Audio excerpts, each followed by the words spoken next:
ధరలలేమితో ఆరుగాల కష్టం నష్టపోయామంటూ ప్రకాశం జిల్లా వంగ రైతులు ఆందోళన చెందుతున్నారు. గత 10 రోజుల క్రితం వరకు కిలోకు 20 నుంచి 30 రూపాయలు పలికిన వంకాయ ధరలు ప్రస్తుతం 5 నుంచి 8 రూపాయలకు పడిపోయాయంటూ వాపోతున్నారు. ప్రకాశం జిల్లా కనిగిరి మండలం దిరిశవంచ గ్రామానికి చెందిన రైతులు వంగ సాగు చేశారు. పంట చేతికొచ్చే సమయానికి ధరలు దిగజారిపోవడంతో వంగ తోటను తీసేస్తున్నారు.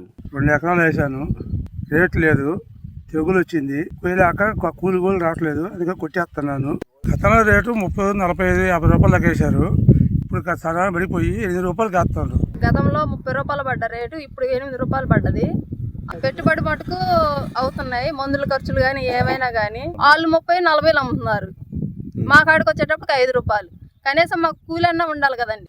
గత నెల రోజుల నుంచి మార్కెట్లో తగ్గుతోన్న ధరలతో కూరగాయ రైతులు ఆందోళన వ్యక్తం చేస్తున్నారు. ధరల అమలులో సరైన యంత్రాంగం లేకపోవడం, దీనికి తోడు సరైన నిల్వ వసతులు లేకపోవడంతోనే పెట్టిన పెట్టుబడి సైతం వెనక్కి తీసుకునే పరిస్థితి లేదంటూ రైతులు ఆవేదన చెందుతున్నారు.